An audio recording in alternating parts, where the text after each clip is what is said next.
What's happening? What's happening? What's going on, man? This E. Smith with Universal Thought Podcast. Another reaction video, man. Listen, it's been going down in California. We see this year after year. Haven't seen it in a few years, though. Haven't actually seen it in a few years. But one thing I have noticed, it's always that last little stretch before somebody else gets in office that we start seeing a whole lot of weird stuff start happening. We're starting to hear about new cases of COVID. You know, it's just a whole lot of weird stuff, man. So it's like we're trying to learn. We're trying to figure out how to process this stuff. What's really going on? Like, we in the middle of winter. Like, I've never actually seen wildfires like this in California in the middle of winter. Like, most of the time it's always in like the middle of the summer when it's scorching hot. But it's the winter. And I've never been to Southern California, so I don't know what the winters actually look like. You know, I don't know what, if it's still hot. But I can bet you that it's not hot enough for them to, you know, have wildfires like this. I'm talking about, it ain't even forest fires. It ain't even like just where it's like a lot of trees. You got businesses, houses, you know what I'm saying, grocery stores, banks. There was a scene where they had a Chase Bank engulfed. We're trying to figure out what's going on there. Hey, Mark. Yeah, we're about halfway between Pacific Palisades proper and Mandeville Canyon. Take you behind the scenes for some of our viewers of what we've been dealing with today. When Pacific Palisades burned down, all of the infrastructure in town burned down as well. That means the cell towers were gone. We broadcast most of the time when we're in the field through cell signals, and that has been entirely wiped out. So every time we've had to report today, it's been very difficult. We kind of report on the scene, go somewhere where a signal pops up, and feed our reports from there. That's why we're at a roadblock here on Sunset Boulevard and not in Pacific Palisades proper or Mandeville Canyon. It's just really tough to get a signal in an area at an elevation that's already tough already. But I do want to take you a bit through our day today, day number 2 here in Pacific Palisades, beginning with our drive into town. And really, it was a haunting scene as we came into Pacific Palisades today. We saw the homes burning last night, and today, once the sun was up, we saw what that meant in reality. And for a lot of these families, it's going to be a sad reality because their homes are gone. This is on Iliff Street. This is 2 blocks over from Chautauqua, which we have spent a lot of time on, but really it could be any street in this neighborhood, any of these streets. I drove up Alma Royale and took similar video from what our photographer Sean Callis took that you're viewing right now. Row after row and street after street, home after home, now gone. On Sunset in Palisades Village, the Chase Bank there is entirely burned out. Both of the supermarkets, the grocery stores that serve Pacific Palisades, the Gelsons and the Ralphs, are now both gone as well. Schools were lost. Churches were lost, including United Methodist Community Church on De La Paz. That is now gone as well. We visited that location this evening and watched nothing but the frame of that building continue to burn to the ground. And then, of course, we reported many times from that home on Bester Boulevard, where there were 2 homes that had not burned until today. One of them went up in flames. Firefighters from 2 different companies, one from Santa Monica Fire and one from LAFD, stepped in to put out flames twice in that home to make sure it did not spread. We also spoke with a couple security officers who were coming up here and making sure that there were no looters looting homes, which was a problem. We heard from the sheriff several arrests have been made, and they were making sure it didn't happen again at their clients' homes. Take a listen. Now, you saw that fire. Y'all saw that flame. Like, how does a flame, where's this stuff coming from? Seriously. Like, this ain't no coincidence, and I don't think this is an act of God or nature. It's hard for me to believe that this is just happening because of natural causes. It's really like we get this damn near every year in California. I'm in Memphis, not we, but you know what I'm saying. And they always attribute it to the weather, the dry weather, the fact that Southern California don't get no rain, and you know, so on and so forth. Well, we in the middle of winter. Like I said, I don't know what the weather's like in California in the wintertime, but this flame is in the house. The house is on fire. I don't see no trees or nothing around it that's on fire. The actual house is on fire. So I'm like, I mean, man, it gotta be. I know it's some other things going on, and there's some questions that probably will never be answered. But I think soon enough we'll be getting closer and closer to the actual problem. Most gruesome. This is the most gruesome scene I've ever seen in my life. It's like a war zone. We just went through 10, 12 blocks. Everything is burnt down. Live wires everywhere. We're trying to get to a location, but might be too many live wires down on the ground. Yeah. But we do want to go check on my client's property. Yeah. What's make sure that there's looters? There's looters. We got some calls saying there's looters, so we're going to try to see what's going on down there. So those security officers were looking at their clients' homes. We saw other security officers bringing up entire families to look at what was left of their home. We saw one family of 4, and we asked them if they would like to speak with us. They said no, they didn't even want to be on camera. And yeah, man, because they'll probably say some shit, man. Probably say something they wouldn't want to say on camera, man. You know, some people tired of this. Some people know what's going on. You just look up one day, you just wake up and see everything on fire. And then there's one report that it's like 3 areas that like 3 areas that's miles away from each other. All of them caught fire in California, all at the same time. And I wish I could offer a perspective on it, but one thing about me is that a lot of people are not going to really necessarily agree with your perspective because, you know, most people rely on mainstream media to get their news, and they believe everything that mainstream media tell them anyway. We know that it's dry. We know that it doesn't rain. We know this stuff. We understand this. But the fact that we can see infernos happen like this in the middle of winter, and nobody really has any answers to it. Let me show y'all a clip of the mayor. When I seen this, I was like, ain't no way. This don't make no sense. This lady was like caught in headlights like a whole deer. And the reporter was trying to ask her what's going on with these fires. When I say she didn't say a word, I'm talking about like a word. Like she act like she's a mute. Man, let me show you this. So check this out. Do you owe citizens an apology for being absent while their homes were burning? Do you regret cutting the fire department budget by millions of dollars, Madam Mayor?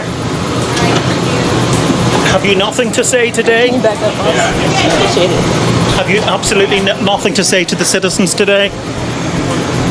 Elon Musk says that you're utterly incompetent. Are you considering your position? Madam Mayor, have you absolutely nothing to say to the citizens today who are dealing with this disaster?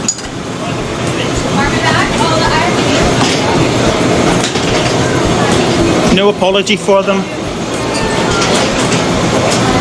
Do you think you should have been visiting Ghana while this was unfolding?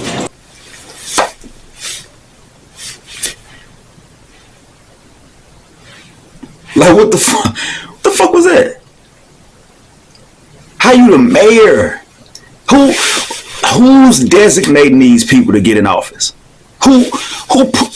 If you can't say something to the people that lost family members, their lives, their homes, everything, and they say she was in Ghana while it was happening, you can't say nothing. You didn't have nothing prepared. You nothing. We know it's not the governor's fault or the mayor's fault directly, but you speak on behalf of the people that's supposed to do something about this. I mean, they saying it ain't even no water. Like the fire hydrants don't even work. Like there's no water pressure. There's no water in California, in Southern California. That's a coincidence too, that all these fires break out and then they ain't got no water. Man, that's crazy. No water, basically. Actually, I'm gonna play another clip here with Donald Trump speaking on the situation. Check this out. California, Mr. President. During the pandemic, you often said that you didn't believe that you should bail out blue states that you believe were being mismanaged. Given your criticism of Governor Gavin Newsom, are you willing to work with him, and do you believe that federal aid should be provided to California for as long as it takes? Well, it's very sad because I've been trying to get Gavin Newsom to allow water to come. You'd have tremendous water up there. They send it out to the Pacific because they're trying to protect a tiny little fish, which is in other areas, by the way, called a smelt. And for the sake of a smelt, they have no water. They had no water in the fire hydrants today in Los Angeles. It was a terrible thing. And we're going to get that done. It's going to finally be done. I got it done from the federal side, and he didn't want to sign it, but it's not going to happen again like that. There's no reason. Can you imagine? You have farmers that don't have any water in California. They have plenty of water. They don't have a drought. They send it out to the Pacific, and it's crazy. So what's happening in California is a true tragedy. I know those areas very well. I have many friends living in those houses. That is a true tragedy. Nobody ever thought. I mean, virtually Beverly Hills and areas around Beverly Hills are being decimated. The biggest homes, some of the most valuable homes in the world are just destroyed. I don't even know. You know, you talk about a tax base. If those people leave, you're going to lose half your tax base of California. This is a true tragedy, and it's a mistake of the governor, and you could say the administration. They don't have any water. They didn't have water in the fire hydrants. They don't have water. And yet they have, the water comes from, you know where? Up north. And it comes down at levels, they give millions and millions of barrels of gallons of water that they have, and they send it out into the Pacific. For the Pacific, it's like a drop, it's nothing. But for California, it would take care of the whole state. So what's happened is a tragedy, and the governor has not done a good job. With that being said, I got along well with him when he was governor. We worked together very well, and we would work together. I guess it looks like we're going to be the one having to rebuild it. But what happened there, I don't think there's anything that I've ever seen quite like it. And the insurance companies are going to have a big problem because you're talking about big, big dollars. Shout out to all the families that, you know, suffered losses.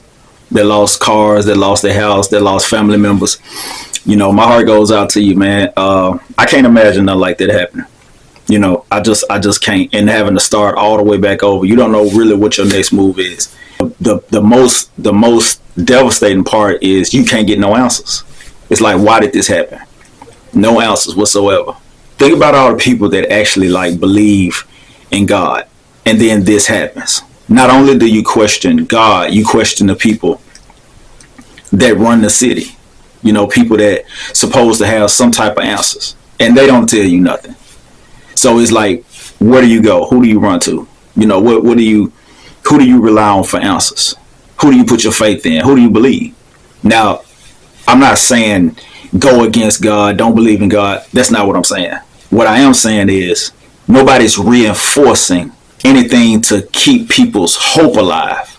It's just, it happened, it is what it is. But hopefully it does get better. You know, people are waking up, and nowadays you really can't believe what you see. As bad as that may sound, you just can't believe it. You know, everything almost seems like an inside job. You don't know who's behind this. And what's crazy is about 6 years ago, Trump actually talked about the forest fires. And he gave, if you listen to him, he actually gave, you know, the real reason. I ain't gonna say the real reason. I'm gonna say the reason that makes more sense to me as to why we get into forest fires in the first place. Check this out. You've seen what happened. You've talked about the forest fires. Now we're permitting and cleaning up these forests so it will reduce the threat of forest fire as well as creating jobs in these communities. We're all to do that in California, by the way. Yes, sir. California's a mess. We're giving billions and billions of dollars for forest fires in California. There's no reason for those fires to be like they are. They're leaving them dirty. It's a disgraceful thing. Old trees are sitting there rotting and dry, and instead of cleaning it up, they don't touch them. They leave them, and we end up with these massive fires that we're paying hundreds of billions of dollars to fix, and the destruction is incredible. So I think California ought to get their act together and clean up their forests and manage their forests because it's disgraceful. What's happening should never happen. I go all over the country and I meet with governors. The first thing they say is there's no reason for forest fires like that in California. So I say to the governor, or whoever's going to be the governor of California, you better get your act together, because California, we're just not going to continue to pay the kind of money that we're paying because of fires that should never be to the extent. They were telling me in a couple of states, I won't even mention their name, it's like a flash. Some grass will burn. It'll be over in minutes. They'll lose 2 acres, 3 acres at the most. They won't even lose that. And here we are with thousands of acres and billions of dollars every year. It's the same thing every year. And they don't want to clean up their forests because they have environmental problems in cleaning it up. It should be the opposite, because you're going to lose your forests. You're losing them. But it's costing our country hundreds of billions of dollars because of incompetence in California. So the people, I'm speaking now for the people of California, they don't want to see this happen. They're getting destroyed. And it's hurting our budgets, it's hurting our country, and they just better get their act together. I'm sorry, go ahead. The state of California, your administration just entered into a first-type commitment over the next 20 years to double our vegetation management and forest management. Right. I want to thank you for supporting that effort, funding that effort. We acknowledge our role and responsibility to do more in that space. The partnership was significant. It was first in California's history with the U.S. government, but we're going to need to do a lot more in the extent we can provide. That's something I feel so strongly about. You can knock this down to nothing. You know, you go to Europe and different places in Europe, countries where they're forest countries, and they're very, very strong on management, and they don't have a problem. They really don't have, with, as they say, more explosive trees than we have in California. So thank you very much for your comments. But we're working on that very hard. To see specifically done on the issue of forest management, and is it possible that it's also forest management and climate change? It's both things well, at the I think same time. something's possible. I think a lot of things are possible. But with regard to the forests, when trees fall down after a short period of time, about 18 months, they become very dry. They become really like a matchstick. And they get up, you know, there's no more water pouring through. And they become very, very, they just explode. They can explode. Also, leaves. When you have years of leaves, dried leaves on the ground, it just sets it up. It's really a fuel for a fire. So they have to do something about it. They also have to do cuts. I mean, people don't like to do cuts, but they have to do cuts in between. So if you do have a fire and it gets away, you'll have a 50-yard cut in between, so it won't be able to catch to the other side. They don't do that. Okay, now, Trump said all that, right? And people that have common sense can kind of like gauge what the causes may be as to why these forest fires are happening, right? So what he's saying is making sense, right? But here's my thing.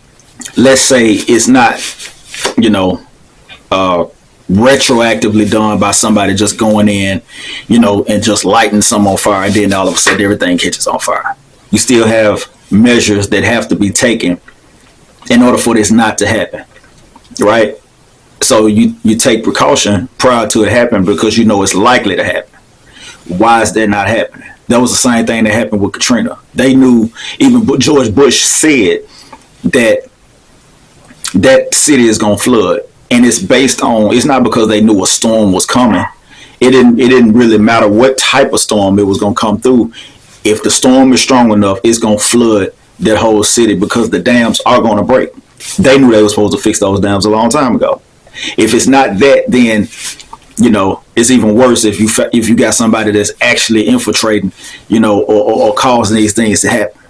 A place that's dry like that, if it's just dry, leaves are dry, trees are dry, everything's just dry, there's a drought, no water coming through there, yeah, things become like a matchbox, and it's easy, you know, for it to be set on fire. So the smallest little spark, the smallest spark of any type of fire, it's gonna spread like a real wildfire because the wind ain't gonna do nothing but pick it up. If you know how to make a man-made match, then you understand that wind is a cause of it to actually become a bigger fire. And that's exactly what happens in California. But I want to show you this other video.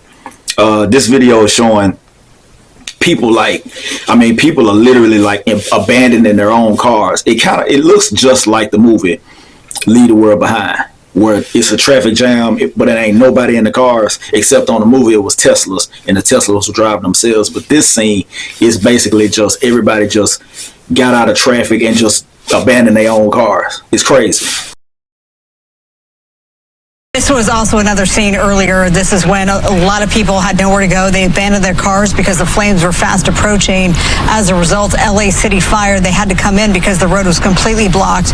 They bulldozed all the cars off to the side to make that emergency route to clear it out. Eric Scott of LAFD and LAPD Chief Jim McDonald, they were asked about this situation. Here's what they had to say. So questions about abandoned cars, that's a good question that has come up. Law enforcement assists us heavily with evacuation, but please remember it's an active incident. We don't have the answers to all of these questions. We will certainly look at that. That's very important. I don't know if police felt like they wanted to make a mention to evacuations. Here. Okay. Yeah, just on that question of evacuations, vehicles left in the roadway. If you have to leave a vehicle in the roadway, get it as far off the road as you can so that emergency vehicles can't get by. The gist of moving them with bulldozers was an emergency situation. You got to get those fire resources through, and they do what they have to do to be able to facilitate that. So we're asking really for the cooperation, and think a couple of steps ahead. It's not just your vehicle there, but then others line up behind you as well as they see what you're doing. And so I can't stress enough, please follow the evacuation orders. Do your best to be able to get out to safety. Bring the equipment you will need for the next couple of days with you, because as you've heard over and over again, this is not going to end very quickly. But this is very, very, very dynamic. And you can just, by standing here, seeing us. I mean, man, if you have to get out of your car, I could just imagine how that scene looked, just to be in the middle of something like that, and you got to get out your car and just abandon it, bump it, fuck it. Let's just figure out a way out of here. Fuck this car. Let's go. That's pretty bad. That's almost unheard of. We seeing some crazy stuff. But one thing about it, man, I'm gonna be honest with you. I don't think it's, stuff like this. I feel like regardless if we can see it on social media or not, it's going to happen anyway. And I feel like even before social media, stuff like this was happening. A lot of people say, man, things is getting crazy. They've been crazy. We just couldn't see it. You feel what I'm saying? Like, social media just allows us to see what's really going on in the world. But now we got to learn how to, decipher what's real, what's not, what's us and what's them. What's the real cause of this? Who should we listen to? What's really going on? And that's the hard part. And that's where we divided it, because everybody has a difference of opinion and we argue over our opinions instead of coming together, really trying to find out what's really going on, man. Because you can't think one side is playing us and the other side is. I think both sides are. But right now it's just a matter of who's going to take care of the most important things that's affecting us. That's it. I just want somebody that's addressing this and that's gonna look out for our best interest. That's it. Shout out to the families. Prayers to the families. Hopefully we can get all this behind us. Last year was the year of exposure. This is the real year of truth, and a lot of stuff gonna be exposed. A lot of people gonna be exposed. We got a long road ahead of us, man. 2025 is looking like it's gonna be a crazy one, but we'll get through it. You dig? See y'all on the next reaction video. Like, share, subscribe to the channel. I'm going to be bringing y'all more reaction videos. I got some podcasts, some good interviews coming up, man. So y'all just stay tuned, subscribe to the channel, man. And I'll see y'all on the next reaction video. You did.